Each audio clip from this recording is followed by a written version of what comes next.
Oi, pessoal, bom dia. Vou esperar o Eduardo entrar aqui.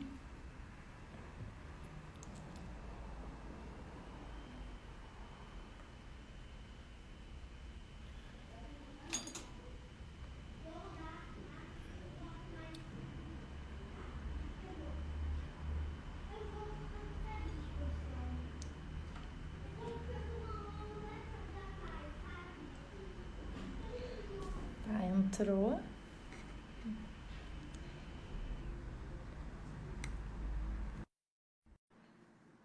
Acho que funcionou. Não sei. Não pode ir, vai ser difícil. Oi, Oi, tudo bem? funcionou.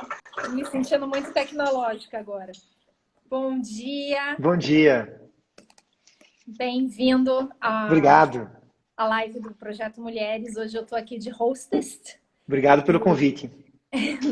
É um prazer enorme ter você com a gente. Você que sempre foi um grande incentivador. Não tá me ouvindo? Não? Não tá me ouvindo? Agora tô. Já voltou. Eu já sei o Já que está voltou. acontecendo. Eu já sei o que está acontecendo. Delay. Tá com Catarina! delay. Não, não é. Catarina! A Catarina bota o fone, não coloca o fone. De jeito nenhum. Obrigada. Bom, voltando. Não, mas não bota. É... Da outra vez ela botou o fone e aí ninguém ouviu o que eu falei por um bom tempo. Bom, você sempre foi um grande incentivador do Mulheres no Processo. É um professor que tem, agora não mais, mas até pouco tempo atrás, só tinha orientandas no doutorado. Por alguma coincidência, né? Uma coincidência, mas já diz muito.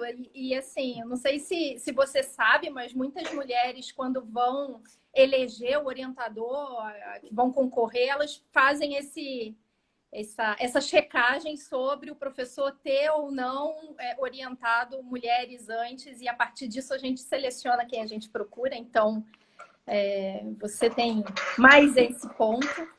E não vou me prolongar muito na apresentação, só dizer de novo que é uma honra cumprir as formalidades e falar que o professor Eduardo Talamini é livre docente, doutor e mestre pela Universidade de São Paulo, é professor da Universidade Federal do Paraná, na graduação, no mestrado e no doutorado, e com certeza é uma das pessoas que melhor tratou até hoje sobre interesse recursal no Brasil.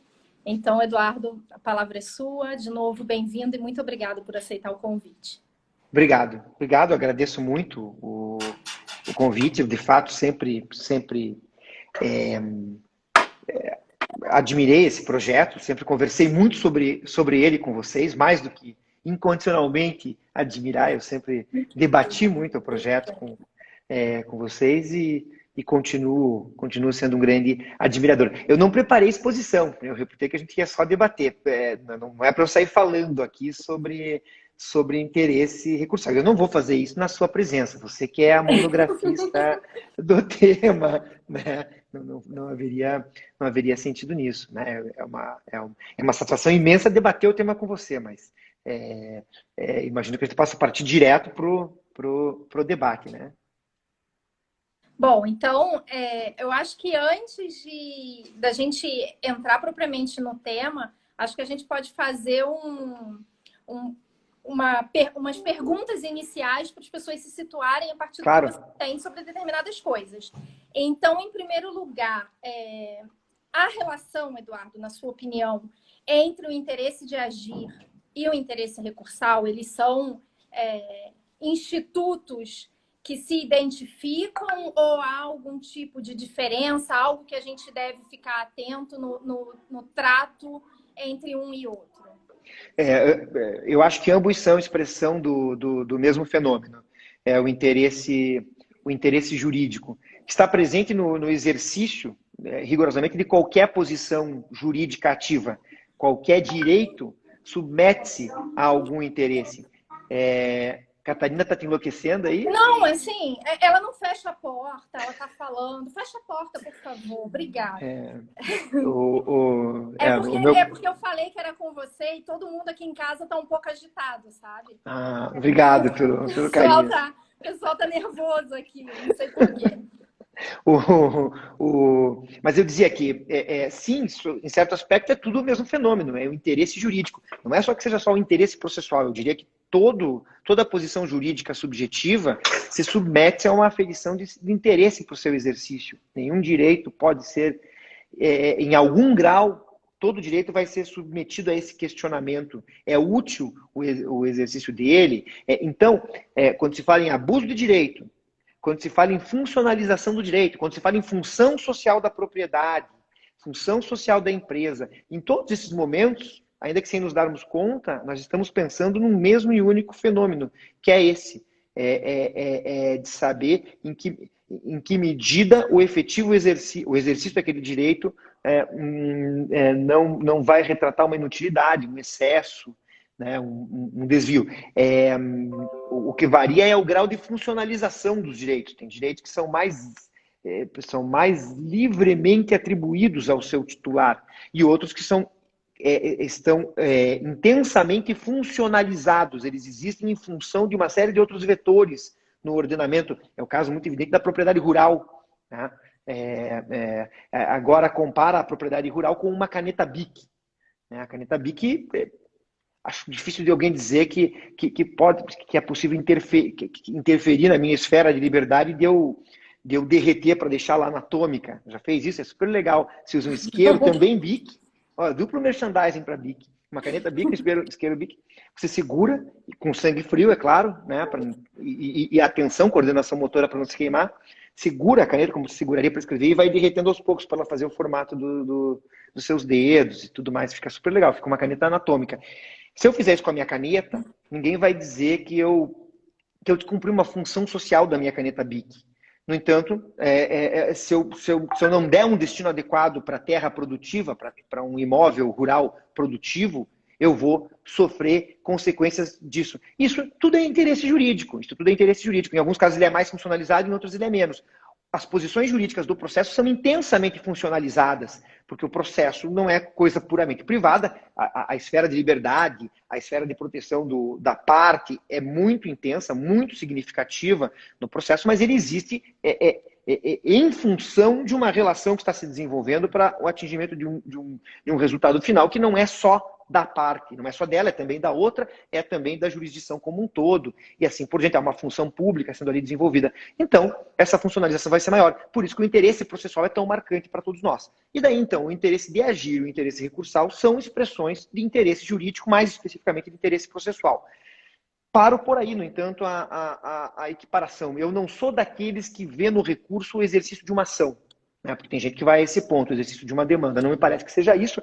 Acho que não precisa nem a gente discutir isso aqui, mas estabeleceria esse limite. Então, são duas espécies do mesmo gênero. E aí me tira, você falou em funcionalidade, a gente pode falar então também no interesse público, em alguma medida, interagindo com o interesse de agir e com o interesse recursal. Eu preciso avaliar, na sua opinião, se a questão do prejuízo para o Estado no recebimento daquela ação, daquele recurso, dos ônus sociais que vem com aquilo, do aumento da demanda. Você acha que existe essa relação? Porque existe.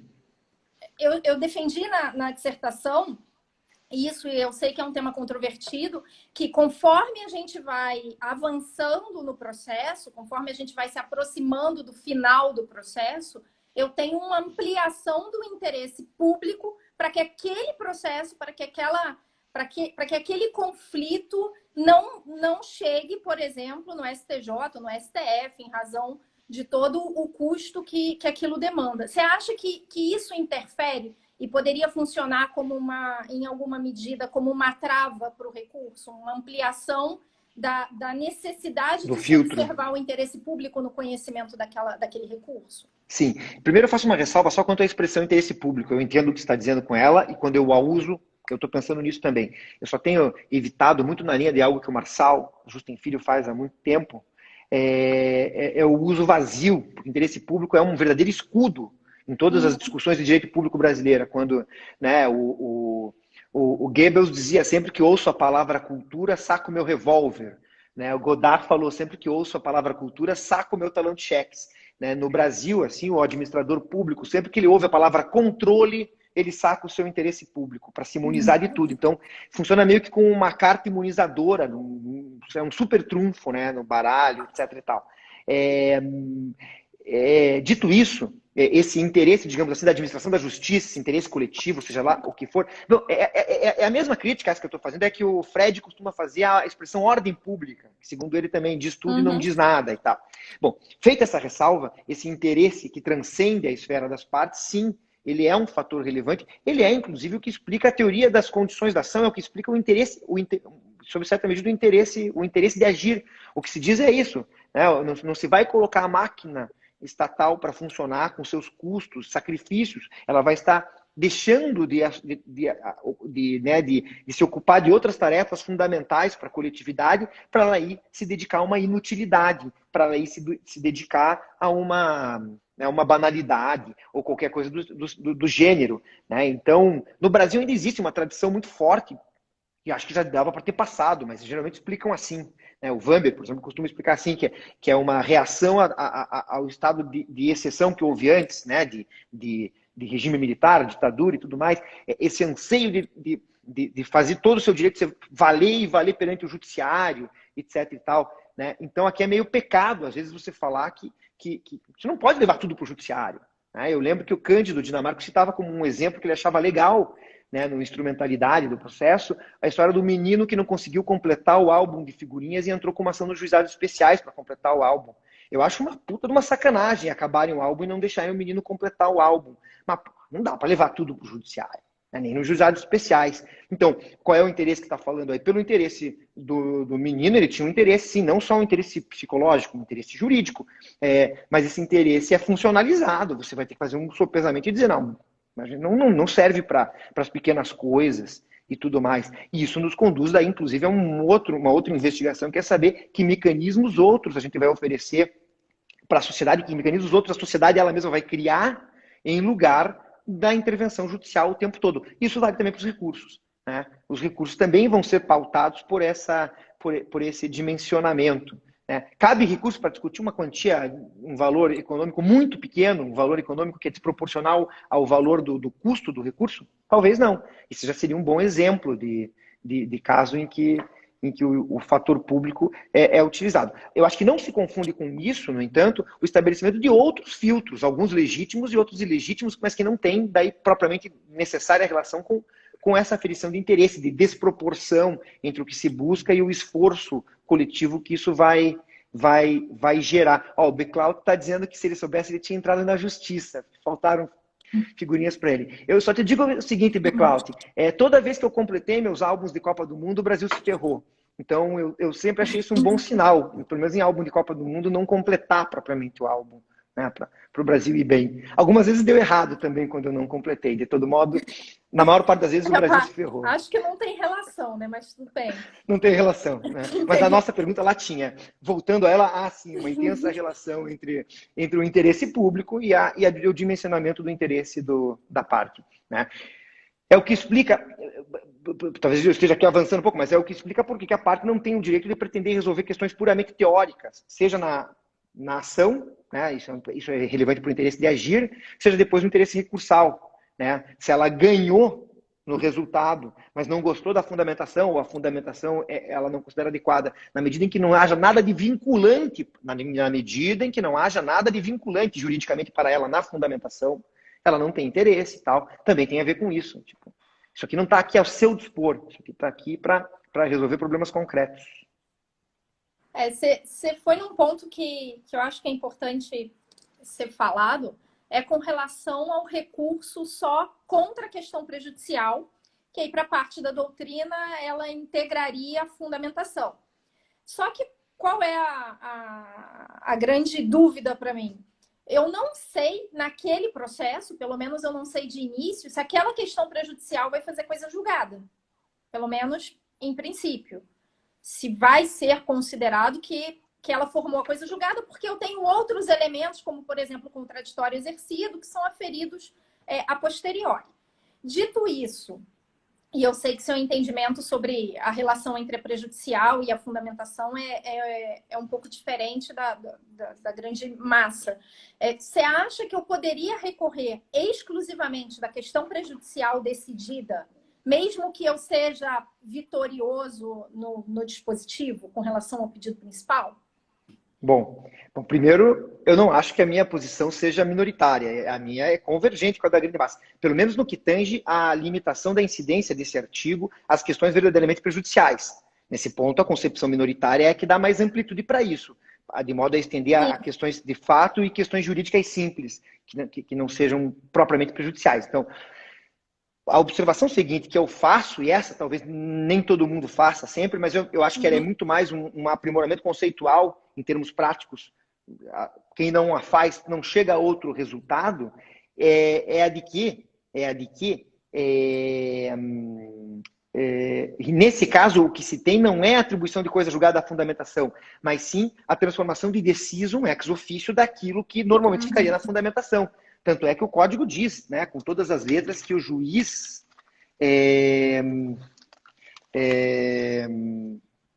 decidida expressa e incidentemente, né, no processo, etc. e tal. Bom, mas então, de um jeito ou de outro, é algo que eu enfrentei, que eu enfrentaria como fundamentação, que vai poder, em algum caso, receber a força de coisa julgada. Daí se diz, mas eu só vou descobrir isso uma vez cumpridas todas as condições.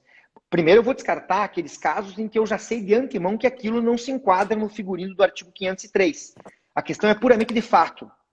A questão puramente de fato não faz coisa julgada nos termos dessa disposição, embora exista uma concepção minoritária, me parece que diz que sim. Então essa, eu já não posso recorrer só para discutir a questão puramente de fato, porque ela jamais vai ser uma questão prejudicial, ela jamais vai fazer coisa julgada. Quanto aos demais pressupostos para que a resolução faça coisa julgada, vários deles já vão estar predefinidos. O juiz é absolutamente competente? É. O processo de cognição exauriente? É. Já houve até ali debate sobre a questão, debate expresso sobre a questão? Houve. Né? Então já há ali um conjunto de elementos que me permite saber que aquilo ali tem tudo para fazer coisa julgada. Eu acho que normalmente a gente já vai ter tudo isso razoavelmente predefinido, né? Nesse momento, para que se saiba que aquilo sim vai fazer coisa julgada. Mas de todo modo, mesmo que eu não tivesse certeza quanto a algum elemento, existindo essa provável possibilidade de que a resolução da questão prejudicial faça coisa julgada, eu já teria ali o interesse recursal. Mas insisto, eu consigo antever isso ao fim do rito de primeiro grau, eu já vou ter visto que foram cumpridos. E daí eu tenho um interesse recursal específico para discutir a questão prejudicial resolvida incidentemente contra mim, ainda que eu seja vencedor quanto à principal. E aqui daí a gente entra numa outra discussão, porque tem uma parte da doutrina que diz que nesse caso nunca ela faria coisa julgada se eu estiver vencendo a principal. Né? O exemplo clássico do petição de herança, o sujeito falou que era irmão dos réus, filho de cujos, foi feito o DNA, provou-se que ele era irmão do réu, e daí vem a sentença de improcedência da petição de herança dizendo o seguinte, ele é irmão do réu. Fizemos um exame de DNA, custou tempo e dinheiro fazer isso, ele é irmão do réu. No entanto, não tem nenhum dinheiro, nenhum patrimônio para ser repartido, portanto é improcedente por absoluta ausência de legítima para ser distribuída com ele, a ação é improcedente. Há quem diga, Bruno Vasconcelos Lopes, diz que nesse caso não haveria a coisa julgada da resolução da questão prejudicial. Com o máximo respeito, se toda essa atividade se desenvolveu, para mim há. Portanto, ele teria um interesse autônomo. Eles, réus da ação, que venceram a petição de herança, mas estão sofrendo ali uma declaração incidental de filiação, eles têm interesse jurídico para recorrer nessa circunstância. E eles já vão poder ver que todos os pressupostos para a atribuição de coisa julgada estão ali. Houve cognição exauriente, houve debate, houve decisão expressa, o juiz era absolutamente competente e tudo mais. Né? Mas, claro, para quem, como o Bruno, sustentar que nesse caso não há atribuição da coisa julgada, daí faltaria o interesse. E daí sim poderia haver essa armadilha que você está mencionando. Daí chega no tribunal, o tribunal inverte a solução quanto ao decisum principal, quanto ao capítulo objeto expresso de pedido, petição de herança. A pessoa, o tribunal inverte e diz, não, é procedente sim, porque tem sim bem para para herdar, ou pode vir a ter, sei lá o quê. E daí como é que fica? Né? Eles não recorreram Poderia acontecer isso? Hã? Poderia acontecer isso? Acho que poderia. Então, eu diria que mesmo para alguém como o Bruno Vasconcelos Lopes, que diz que nesse caso não haveria atribuição da coisa julgada, a perspectiva de inversão do resultado final do processo quanto ao capítulo, digamos assim, principal, quanto ao capítulo objeto de pedido expresso, a simples perspectiva de que aquilo se inverta já cria aqui um interesse jurídico, um interesse recursal virtual. Né? Eu tenho de recorrer porque... Ou, então... bom, não precisa se eu estiver falando de apelação. Se eu estiver falando de apelação, toda a discussão sobre a fundamentação é devolvida para o tribunal, porque a devolução na apelação é ampla. No especial e no extraordinário pode acontecer isso. Mas aí não é um fenômeno novo. Me perdoe, porque agora aqui eu estou fazendo quase que papo de nerd só. Aí não é um fenômeno novo, porque daí já existia o recurso especial e o extraordinário, adesivos eventuais, que já tinham exatamente essa característica. Não vai dar tempo, acho que, para debater isso aqui, mas eles já tinham essa configuração virtual. Né? Eu recorro diante da perspectiva de que talvez as coisas mudem e eu precise debater aquilo. Né? Que é o padrão do recurso lá do 1009, parágrafo 2º, do vencedor recorrido, que interpõe o recurso contra as interlocutórias proferidas no curso do processo, mesmo sendo vitorioso. Não deixa mesmo sendo de ser vitorioso. Oi? Não, estou concordando com você.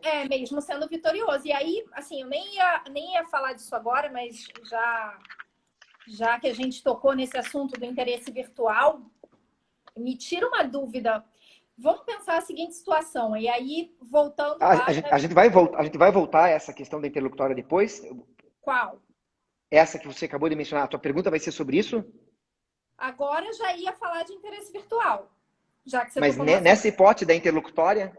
De interlocutória. Tá, vamos lá. Então, tá. Vamos pensar a seguinte situação, que acho que serve para qualquer outra. A gente tem esse interesse virtual, que é um interesse pautado no risco de mudança da decisão, do conteúdo da decisão principal. Então, eu interponho um recurso naquela dúvida, olha, se eu perder, se o tribunal virar, eu sou vencedora. Se o tribunal virar a sentença de improcedência em sentença de procedência, tribunal, está aqui o meu interesse em, por exemplo, você anular o processo em razão de uma interlocutória em que eu fui vencida.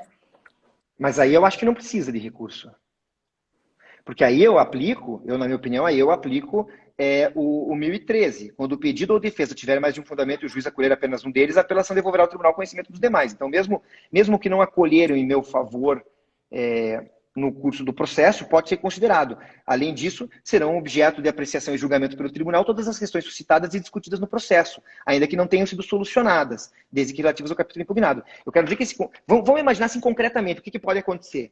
Hipótese 1. Eu aliguei existência de coisa julgada na minha contestação. No saneamento, o juiz disse, não existe coisa julgada. Ao descartar a existência de coisa julgada, eu não tenho agravo contra essa rejeição dessa preliminar. Se ela fosse acolhida, eu teria uma extinção total ou parcial da fase cognitiva sem julgamento de mérito e teria recurso. Mas o juiz só rejeitou a coisa julgada. Não tenho agravo. Vou até o final. No final, eu ganho no mérito. Então, rejeitou a coisa julgada, mas no final julgou improcedente o pedido do autor. Eu preciso fazer um recurso eventual para discutir a coisa julgada? Eu acho que não. Eu só faço contra-razões se eu estou em sede de apelação, porque a apelação devolve para o tribunal todas as questões discutidas e permite que o tribunal, inclusive, dê decisão por outro fundamento que não aquela dada em primeiro grau. Portanto, o tribunal poderia, ele agora, acolher a coisa julgada, sem que eu tenha precisado fazer um recurso. Então, nesse caso, eu acho que eu não preciso fazer uma apelação eventual. Eu precisaria disso, esse é um problema maior, quando eu estou em sede de recurso especial e extraordinário, cujo âmbito de devolutividade é limitado, né, às questões postas. Né? E ali sim, em alguns casos, isso vai acontecer. Isso ainda é muito mitigado atualmente por aquela regra que diz que uma vez conhecido o recurso especial extraordinário, o juiz aplica o tribunal aplica o direito à espécie. Regra de complicadíssima explicação e aplicação prática. A Didi se dedica muito a isso, talvez seja quem mais se dedique, mas é muito complicada. Então, até ali isso foi um pouco atenuado atualmente. Atualmente não, com a tendência evolutiva da jurisprudência, especialmente do STJ. Mas na apelação eu tenho certeza de que essa devolução é total. Eu acho que pode haver a necessidade de um agravo autônomo um interesse autônomo para um agravo do vencedor, naquele caso em que a interlocutória não guarda a relação necessária com o resultado final. Por exemplo, eu fui condenado por litigância de má-fé no meio do processo. E eu sou daqueles que acham que lei é para ser cumprida. Portanto, o rol do 1015 é aquele rol que está ali. Não tem ali litigância de má-fé. Portanto, se eu fui condenado numa interlocutória por litigância de má-fé, e no final eu venço o processo, eu não vou entrar com uma apelação contra a sentença final. Mas eu tenho um interesse jurídico para recorrer da interlocutória, porque essa interlocutória não vai cair com o resultado final do processo. E se o meu adversário nem recorrer, ela vai ficar ali, transitada em julgado. Então eu teria que fazer uma apelação só para discutir essa condenação por litigância de má-fé, só para discutir a interlocutória. Hipótese 1. Hipótese 2. O meu adversário recorre, efetivamente, da sentença final. Mas o recurso contra a sentença final não vai interferir sobre aquela condenação de litigância de má-fé que eu recebi antes. Vai decidir só o resultado final. O resultado final e a condenação por litigância de má-fé não guardam relação. Porque é estranho, mas quem tem razão, às vezes, é litigante de má-fé. Então, não vai ser derrubada a litigância de má-fé, assim como já não foi pela pura e simples sentença a meu favor, também não vai ser pela confirmação da sentença no tribunal. Logo, haja ou não apelação do meu adversário, se eu quiser derrubar essa condenação por litigância de má-fé, que eu, vencedor na sentença final, sofri numa interlocutória, eu preciso de uma apelação própria. Aí sim eu preciso. Mas naquele outro caso, não. Mas pensando no caso que você acredita que existe a necessidade de um recurso virtual, ou nessas situações em que existe mesmo essa sucumbência virtual, que é um recurso pautado, essa possível sucumbência, é um recurso pautado no risco de existir uma reversão da decisão. Vamos pensar em especial extraordinário. Especial extraordinário, sim. Daí sim. Vamos pensar nesse caso. Eu tenho lá o meu recurso eventual. Na hipótese, e aí é uma dúvida que eu tenho alimentado há algum tempo, na hipótese de um provimento parcial do recurso principal.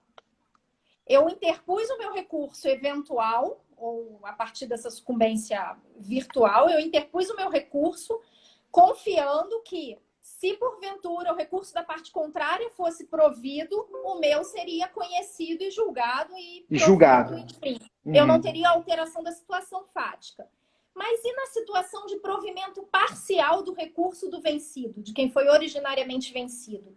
Eu interpus o meu recurso virtual, o meu recurso eventual, com o meu interesse virtual, confiando numa virada total da decisão.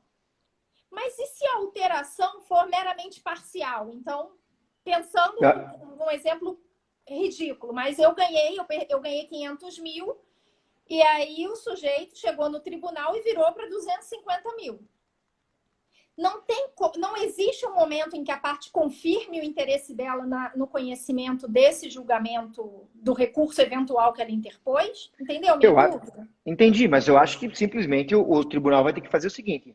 Ele fez um recurso eventual, normalmente adesivo. Se não vier o recurso principal, você não precisa fazer o teu, porque daí você ganhou. Então seria adesivo sempre. E eventual. É um recurso que só vai precisar ser conhecido então, sei lá, deixa eu pensar aqui. O sujeito, vamos tentar fazer com um exemplo concreto. O contribuinte, na ação dele contra o fisco, disse o seguinte: nunca realizei essa operação comercial que geraria incidência do tributo. E essa é uma questão até eminentemente fática, saber se ele realizou ou não aquela operação, aquele tipo de transferência de mercadoria, sei lá o quê. Agora, se eu tivesse realizado, estaria mesmo assim errada a incidência do tributo, porque a regra do artigo tal tem que ser aplicada em conjunto com a regra tal do artigo tal. E cita duas regras diferentes. Vai para o tribunal e o tribunal diz que ele tem razão e que ele nunca realizou aquela operação. Daí o fisco entra com um recurso para o STJ dizendo que houve um defeito na produção probatória e aponta lá ofensa, por exemplo, houve empréstimo de prova e ele não foi ouvido, ou a prova foi emprestada num processo em que ele fisco diz que não participou e tal, ele entra com um especial por ofensa às regras de lei federal sobre empréstimo de prova. O contribuinte está ganhando. A princípio, o contribuinte não precisaria fazer nada. Se isso fosse na apelação, o contribuinte não precisaria fazer nada mesmo, porque a apelação devolveria plenamente para o contribuinte, a possibilidade de rediscutir, inclusive, o seu outro fundamento, por conta do artigo 1013, parágrafo 2º, que eu li agora há pouco.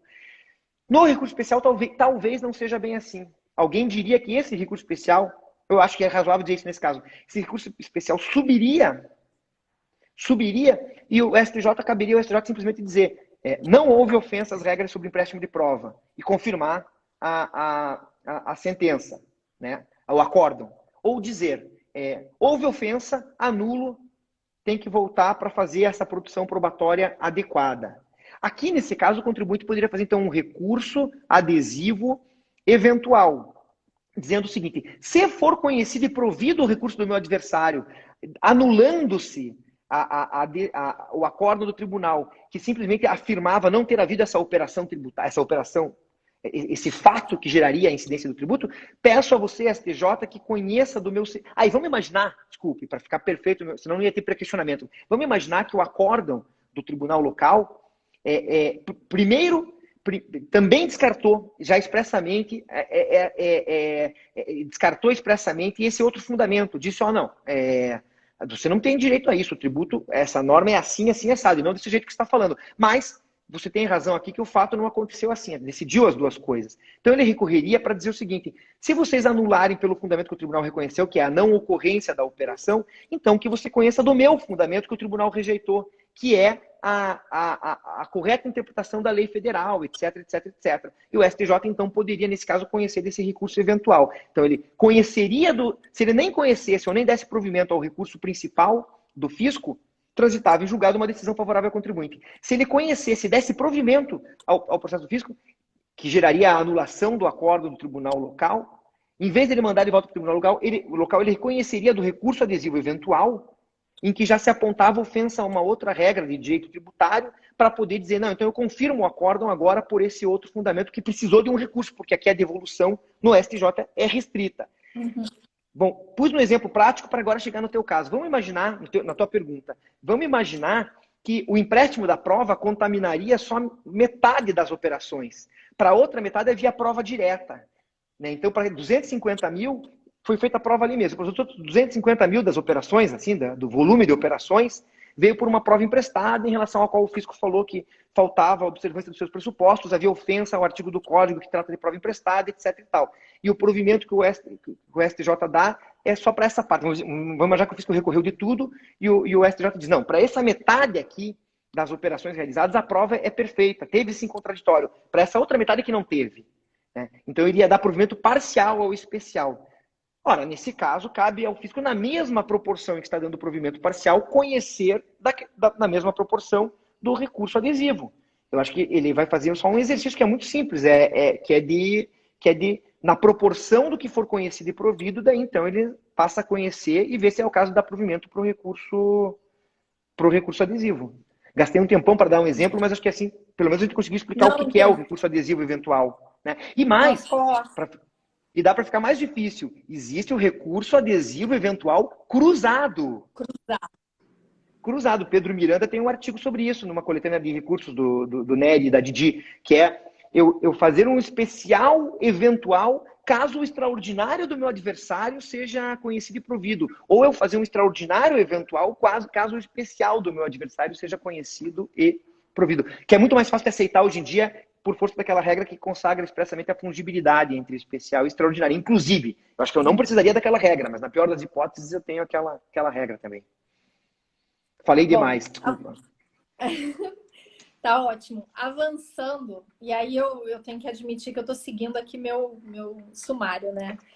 E é um ponto que a gente, ainda sobre interesse, é um ponto que a gente, pelo que me lembro, a gente diverge um pouco, com relação ao interesse, e aí vou falar do vencedor, porque você chama nesse caso de vencedor, embora eu não chame de vencedor. Então a gente sabe, só fazendo uma introdução, a gente sabe que hoje em dia, até por força da tese do professor Barbosa Moreira, e que trouxe a tese da professora Laura Salvaneschi para o Brasil, a gente considera que a sucumbência para dar origem ao recurso é a chamada sucumbência material, ou seja, eu vou ter o direito a recorrer se eu tive algum tipo de prejuízo, ainda que não esteja diretamente relacionado aos pedidos que foram formalmente formulados no processo. E aí veio a primeira dúvida... Ou seja, um parênteses aqui. Ou seja, eu tenho interesse toda vez que eu possa objetivamente melhorar uma situação jurídica minha. Toda vez que eu possa conseguir alguma melhora concreta, objetiva, jurídica, eu tenho interesse. Mais ou menos, em resumo, é essa a concepção. E aí, a partir disso, a doutrina meio que se posicionou no sentido de que, se o processo é extinto sem resolução do mérito, o réu teria interesse em recorrer, apesar da extinção do processo sem resolução do mérito, para buscar uma sentença de improcedência. Mas tem a questão de o réu ter suscitado o preliminar que conduziu àquela extinção do processo. Então, vamos pensar, o réu, na contestação dele, fala, olha, tem que extinguir o processo por falta de litispendência. Legitimidade é chato, mas tem que extinguir por litispendência, que seja.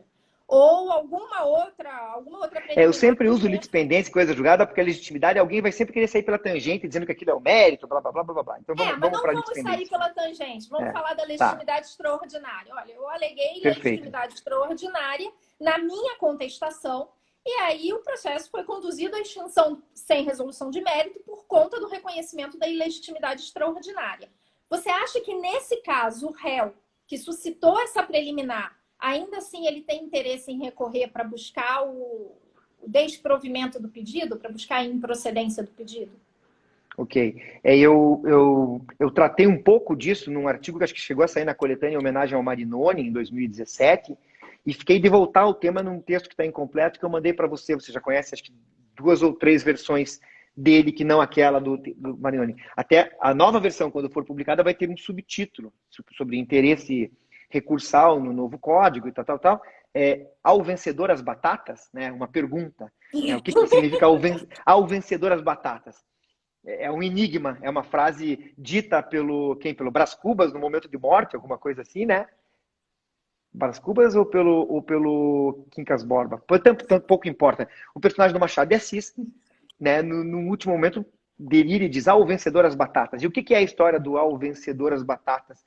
Ao fim e ao cabo, lá no conto do Machado de Assis. Não vou contar, não é um conto, é um conto dentro de um romance e tal. Não vou nem tentar contar isso inteiro. Só vou dizer que a moral da história em Ao Vencedor as Batatas é que quem ganha leva.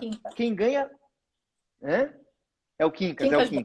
É o Quincas. É porque o Quincas Borba aparece nas 2 obras do Machado de Assis. Bom, mas a moral da história no Ao Vencedor das Batatas é o seguinte: quem ganha, leva. Né? A briga do Ao Vencedor das Batatas eram 2 tribos, 2 exércitos brigando por um campo de colheita de batatas num período de fome. Quem ganhou comeu batata e quem perdeu passou fome. Então, a vitória ou derrota tem que ser dimensionada sempre por um resultado concreto. Né? Ganhar batata, poder comer batata e matar a fome. Eu acho esse é o primeiro dado fundamental. Dentro dessa perspectiva, que veio essa renovação da ideia de interesse recursal aqui no Brasil, com as formulações feitas pelo professor Barbosa Moreira nos seus comentários, trazidas de fato do direito estrangeiro, basicamente direito italiano e alemão, que é essa ideia. Sempre que eu puder melhorar alguma coisa na minha posição, eu tenho interesse recursal. E daí ele dizia: então, mesmo o réu que venceu sem julgamento de mérito tem interesse recursal, porque se ele para pedir julgamento de mérito, porque um julgamento de mérito gera coisa julgada material. E coisa julgada material é melhor do que apenas extinguir e poder repropor. É bem verdade que no Código Novo o poder repropor é mais limitado do que antes era, mas ainda assim dá para repropor. Coisa julgada material resolve minha vida para todo sempre. Eu nunca mais vou ser incomodado por esse pedido e causa de pedir por esse autor. Então, a afirmação rápida e precipitada com a máxima vênia que fez o professor Barbosa Moreira no Brasil e foi muito seguido por uma doutrina naquele momento ansiosa de mostrar novas perspectivas do interesse recursal foi, nesse caso, tem interesse recursal. Mas não é bem assim. No próprio berço dessas formulações mais sofisticadas sobre o interesse recursal, são postas ressalvas e dúvidas quanto a isso. Seja na Alemanha, seja na Itália, não é com tanta facilidade que se admite isso. Especialmente no caso que você está mencionando, que é outro campo de especial interesse de estudo seu atual, que é a boa-fé no processo. Pode o próprio sujeito que fez a formulação de litispendência, né, para ficar lá no seu exemplo, de litispendência ou de ilegitimidade extraordinária, ele mesmo, depois que fez essa formulação, quando ele obtém essa sentença, exatamente a sentença que ele pediu, ele entrar com uma apelação falando, brincadeirinha, eu falei da legitimidade, porque eu tinha que falar tudo que eu tinha para falar, princípio da eventualidade, mas eu prefiro uma sentença de mérito. Eu estou vendo aqui que a jurisprudência está boa no STJ, vamos lá, aplica aqui para mim o resultado de mérito. Ele tem ou não tem esse interesse recursal? Quem diz que ele tem, sustenta que tem o princípio da eventualidade, ele teve o ônus de alegar tudo, mesmo aquilo que ele não queria tanto, ele queria mais a solução de mérito e tudo mais. Mesmo assim, ele alegou, ele assumiu para si aquilo como sendo um resultado positivo. Então, sob esse aspecto, haveria, me parece, um venire contra factum próprio. No entanto, nós temos que considerar uma outra diretriz do nosso código atual, que é o direito que tem, a parte que tem razão no mérito, de obter uma solução de mérito, mesmo quando há uma preliminar, se for possível julgar seu mérito em favor dela razoavelmente. Então, haverá casos em que fará sentido o sujeito recorrer para dizer o seguinte, não, tudo bem, eu aleguei a preliminar, mas aqui se aplica o 488, aquele que diz que... 488. E, portanto, tem que ser aplicado o 488. Daí ele não está incidindo em má-fé, ele vai estar simplesmente invocando a incidência de uma outra regra do ordenamento. Agora, nem sempre dá para aplicar o 488. Tudo bem, legitimidade extraordinária. O sujeito não cumpria a sua legitimidade extraordinária. O que adianta, então, eu dar uma sentença de mérito para o réu dessa ação coletiva contra alguém que não era o legitimado? Né? Não vai servir para nada, ele não vai poder opor a ninguém se aquele cara não for o legitimado. É o típico caso que uma sentença de mérito não me serve, porque ela não vai poder ser oposta contra os verdadeiros legitimados. Né? Então, esse é um bom caso em que o 488 não se aplicaria. Litispendência não se aplica. Na litispendência não tem que julgar de novo, tem que simplesmente extinguir. Coisa julgada tem que simplesmente extinguir. O desafio é achar campos úteis de incidência do 488. Eles existem, mas são bem limitados. Nesses campos úteis de incidência do 488, eu consigo imaginar o interesse recursal do sujeito que alegou expressamente aquela preliminar. Agora, outras hipóteses em que ele também poderia recorrer. Ele alegou uma preliminar e foi acolhida outra, diferente daquela. Aqui é um pouco mais discutível, mas eu acho justo que ele tenha um interesse recursal para tentar fazer valer uma solução, para tentar obter uma solução de mérito. Outra hipótese é fatos supervenientes. Ele alegou a preliminar, mas ele vem e apresenta fatos supervenientes que tornaram aquela preliminar superada. Então, ele alegou um problema de ilegitimidade extraordinária, e no meio do caminho adveio a legitimidade que faltava. E no final, ainda assim, o juiz de primeiro grau deu uma sentença de ilegitimidade. Ele, réu, que foi vitorioso no sentido de conseguir se livrar desse processo sem julgamento de mérito, aí ele tem interesse para apelar dizendo, eu sei, eu aleguei isso lá atrás, mas desapareceu aquela ilegitimidade por um fato superveniente, que é esse, que Vossa Excelência não considerou. Então eu apelo porque eu tenho interesse em apelar, porque eu quero um resultado de mérito no tribunal. Mas vamos e venhamos, né? Na nossa prática da advocacia, a gente não é kamikaze, assim, a gente não paga para ver nesses casos. Mas em tese é isso que poderia ser feito. Né? E esse raciocínio do venire contra fatum próprio, na verdade, eu vou desdobrar em duas perguntas. Esse raciocínio serviria, por exemplo, para viabilizar ou para vetar um recurso interposto para alegar uma nulidade, enfim, que seja um vício de existência por aquele que se beneficiou, que deu causa ao vício? Primeira coisa, vamos supor que eu dou causa a uma nulidade, a gente sabe que tem um dispositivo no código que veda isso, mas a gente sabe que há nulidades e há nulidades também. Então, sim, o tratamento não esse dispositivo, ele não serve para todo tipo de defeito. Sim. Você muito bem fala disso naquele seu artigo sobre nulidade. Eu tendo dado causa ao vício, ainda que não tenha sido de má fé, eu dei causa ao vício, sei lá, juízo incompetente, vai ser difícil pensar num exemplo agora. Eu teria interesse recursal, prolatada aquela decisão, eu teria interesse recursal em impugnar para ver aquela nulidade corrigida? E aí já na minha perspectiva de que quando eu tenho uma decisão com vício rescisório, quando eu tenho uma decisão manifestamente nula ou inexistente, mesmo aquele que foi aparentemente vitorioso com aquela sentença, a gente vem no exemplo da batata, mesmo o sujeito que é aparentemente vitorioso, ele recebe uma decisão capenga logo. Bichada. A batata dele vem podre. A batata é estragada, ele não vai conseguir. Ele não quer a batata. Enfim, E aí, se ele não quer a batata, primeiro, ele pode recorrer, porque aquela batata está estragada, independente de parecer que ele ganhou. E segundo, e se foi ele quem deu causa àquela podridão da batata, ainda assim ele teria interesse recursal? Uhum, é boa, essa pergunta é boa. Em certa medida, ela é simétrica, ela é a contraface da outra, né? É uma pergunta que eu lanço naquele ensaio. O autor que formulou a ação, propôs a ação, pode ele recorrer, que toma no final dela uma sentença de mérito, pode ele recorrer para sustentar que cabia extinção sem julgamento de mérito, ou isso é venir e contra factum próprio? De novo, vai ter a questão do fato superveniente ou do elemento comprovadamente ignorado por ele, que ele não tinha como verdadeiramente conhecer, que daí tu vai equiparar para esses fins a um fato superveniente. Nesses dois casos, acho que não há má fé, ele teria esse interesse em reduzir o grau da derrota dele. Em vez de ele perder um batatão, ele perder só um brotinho de batata, né? Nesses casos, sim. Nos outros, eu tenho a mesma dificuldade em aceitar, mesmo com o discurso de ordem pública e tudo mais, que ele tenha direito de pedir isso ao tribunal. A gente tem que também relativizar um pouco esse discurso dessas questões de ordem pública, porque elas passam a autorizar idas e vindas intermináveis no processo. Porque mesmo as questões de ordem pública ficam lá. Por exemplo, coisa julgada. Ah, mas se já tiver coisa julgada, ele não tem o direito de... Né, afinal, ele não tem o direito de apelar para que se extinga sem julgamento em mérito, porque afinal há coisa julgada. Se essa coisa julgada absolutamente não tinha como ser do conhecimento dele, etc e tal, se a boa-fé objetiva estiver a favor dele, até pode. Mas ele tinha conhecimento, ele sabia que havia coisa julgada. Daí, para mim, isso é má-fé.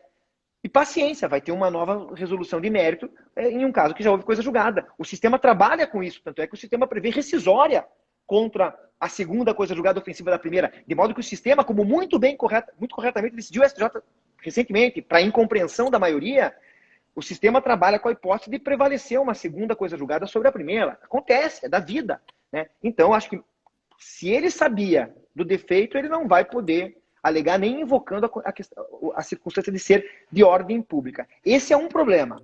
Esse é um tipo de problema. Ele agiu desde o começo de má fé, litigando num caso em que faltava pressuposto de admissibilidade, quando se deu mal no mérito, quer eliminar a resolução de mérito. Problema diferente desse é do sujeito que, sem ter dado causa a um evento no processo, ganha no final do processo uma sentença ruim, que sabe que não vai subsistir. A batata bichada que não foi ele que gerou. Aí é diferente, na minha opinião. Aí é diferente. Eu tô com um caso assim, não é muito grave, não me preocupa tanto, mas eu tô com um caso assim. Num caso que envolve fazenda pública, a condenação do principal é muito grande, e daí veio a condenação em honorários em nosso favor. Então, um caso é nosso mesmo, é do escritório, porque o crédito é dos advogados, inclusive.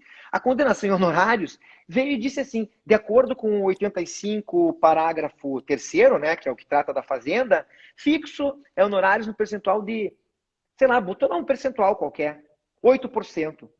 E tudo bem. Quando a gente foi ver depois, 8% não está naquela faixa, naquela faixa do parágrafo 3º, está bem acima dela. Então, simplesmente tem uma loucura da sentença, está errada. Né? O que você faz com uma sentença dessa? Né? Se deixa assim, vai apostando que vai ficando assim, e azar de quem não recorreu, ou você, né, desde logo avisa, porque está percebendo que daqui a 4 anos, 5 anos, 7 anos, quando você for executar, né, vai vir uma impugnação ao cumprimento, fazenda pública do outro lado, vão dar um jeito de relativizar a coisa julgada, ainda vão ter que condenar em sucumbência porque você executou. O que se faz num caso como esse? Né? A minha tendência, nesse caso, não é fácil de resolver. Eu vou deixar assim, se transitar em julgado, eu transitor. E na hora de executar, eu só vou executar nos limites da lei.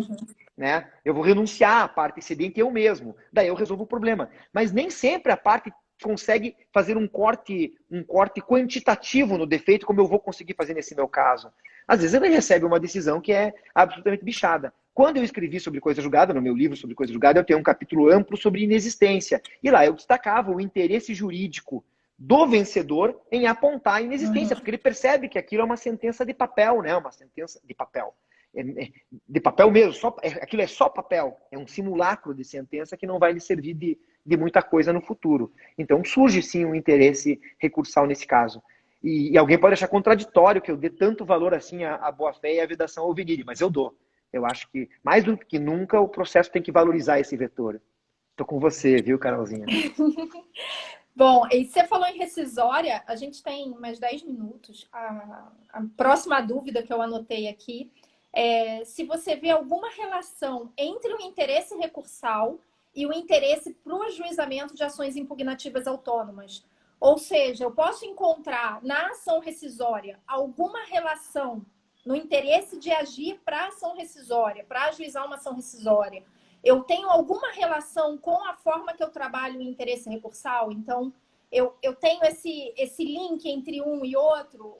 Ou eu preciso demonstrar alguma coisa a mais a título de interesse na ação De rescisória, ou interesse. eu posso demonstrar alguma coisa a menos? Boa pergunta. Ela está voltando lá para o nosso começo, né, do discurso. Eu tendo a dizer que os parâmetros são basicamente os mesmos. Até porque em outros sistemas, a rescisória nada mais é do que um recurso dentro do universo recursal do sistema europeu continental, lá na tradição recursal deles, nós temos recursos ordinários e extraordinários. Os ordinários anteriores ao trânsito em julgado, os extraordinários posteriores. E então eles têm remédios impugnativos da coisa julgada que são tratados como recurso. E eles aferem o interesse recursal de todos esses remédios ordinários e extraordinários, em princípio, pelos mesmos parâmetros. Então eu tendo a dizer que os parâmetros são basicamente os mesmos. Podem surgir excepcionalidades, situações de configuração diferente, mas acho que daí são situações de configuração diferente para ambos os casos. Para ambos os casos, seja para os recursos ordinários, seja para os recursos propriamente dito, seja para a ação rescisória. Um exemplo que eu acho muito legal, eu sempre citei numa live um dia desse aí também, que é um julgado do TJ de Santa Catarina, numa rescisória proposta pela moça que tinha sido a autora da ação de investigação de paternidade contra o suposto pai e tinha vencido. E depois de transitar em julgado, houve o exame de DNA e ela viu que ela não era filha dele. E ela, vencedora, para todos os fins, né, jurídicos, que obteve integral procedência da ação de origem, entrou com a rescisória. E o tribunal teve que discutir, o tribunal indevidamente tratou isso sob a roupagem de legitimidade. Não é um problema de legitimidade, é um problema de interesse. Legitimidade e as partes do processo de origem, Ministério Público, terceiros afetados têm. É interesse para a rescisória. Mas reconheceu que ela tinha esse interesse. E reconheceu que ela tinha esse interesse, dizendo, ela não procurava um pai, ela procurava o pai. Uso esse exemplo para mostrar o quão dinâmica é a figura do interesse. A gente vai ter que fazer uma aferição concreta, e vejam, aqui não havia má fé, não havia nada disso, e fica claro que o resultado que ela obteve, ela poderia ter obtido um resultado melhor. É uma bela aplicação da formulação lá, renovada do interesse processual como um todo, do interesse recursal e do processual como um todo. E corretamente o Tribunal de Santa Catarina reconheceu o interesse dela, na linha do que faz, por exemplo, o direito canônico. O processo canônico diz que nas ações sobre estado de pessoa, mesmo o vencedor, uma vez detectando supervenientemente o erro, tem legitimidade e interesse para impugnar a sentença que lhe seja formalmente favorável. E no processo canônico há uma explicação adicional para isso, é porque ele não quer viver em pecado. Né? Ele descobriu o erro, ele não quer viver em pecado, ele tem essa legitimidade e esse interesse. Né? Mas veja, tudo isso que eu estou dizendo para a rescisória serviria para o recurso. Você vê alguma diferença na aferição? Eu fico muito curioso em saber. Você consegue ver? Não. Só que o que eu percebi quando eu escrevi foi que as pessoas admitiam muito para a ação rescisória, tinham uma visão mais alargada do interesse para o ajuizamento da ação rescisória e quando chegavam na parte do recurso, limitava. Então, pouca gente fala que, olha, essa decisão foi inválida, você pode recorrer mesmo sendo aquilo que eu chamo de pseudo-vencedor. Mesmo sendo um pseudo-vencedor, é o cara que recebeu a batata estragada.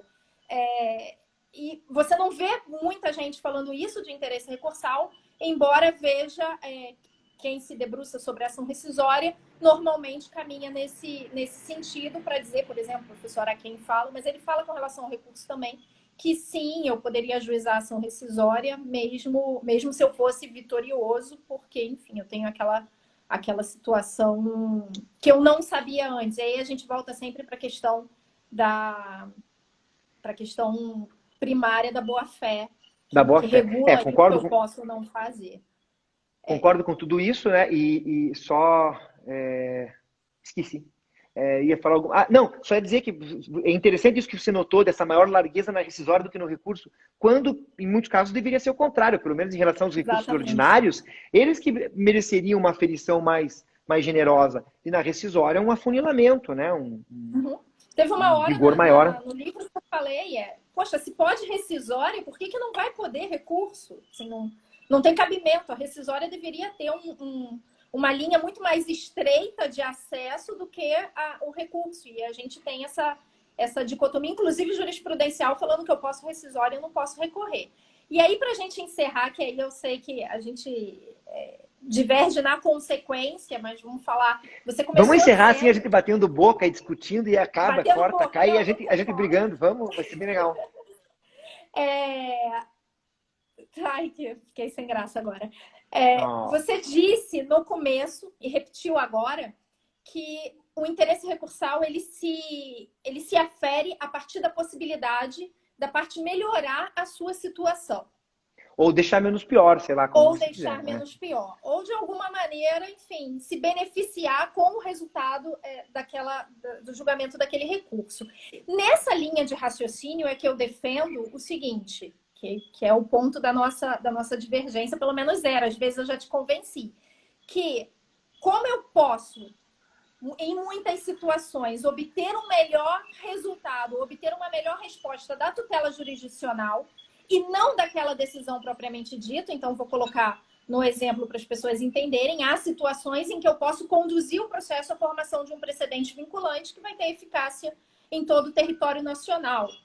Interposição de um RESP no IRDR, por exemplo.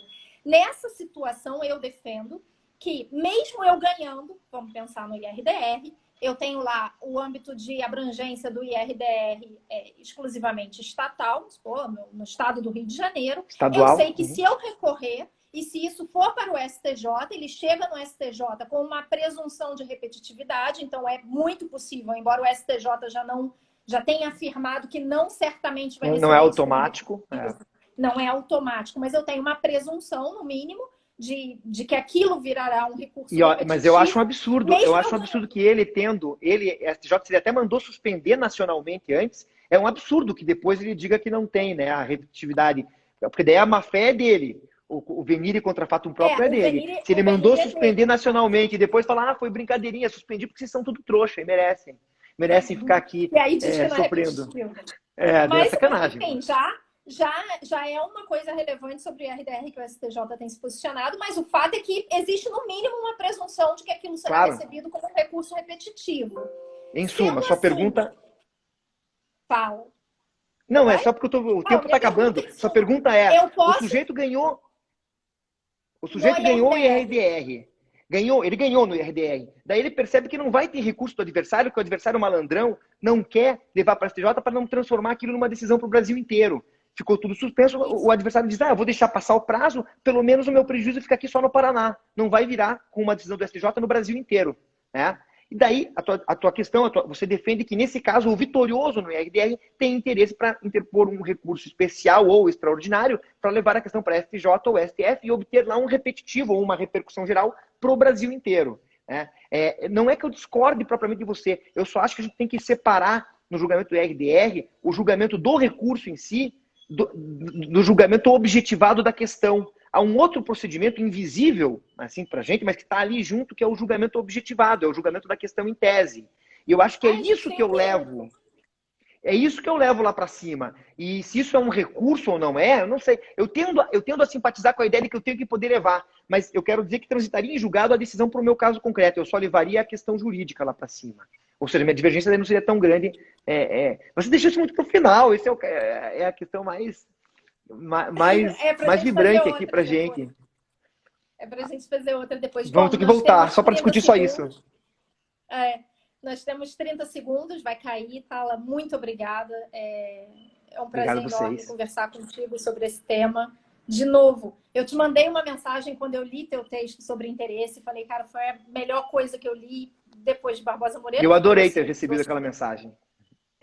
Foi sensacional, me fez muito bem ler, ajudou muito no meu trabalho e vem ajudando ainda hoje. Já anotei aqui um monte de coisa para eu colocar lá. Obrigada de novo e foi um prazer. Tchau para todo mundo. Bom final de semana. Cuidem-se. Bom final de semana.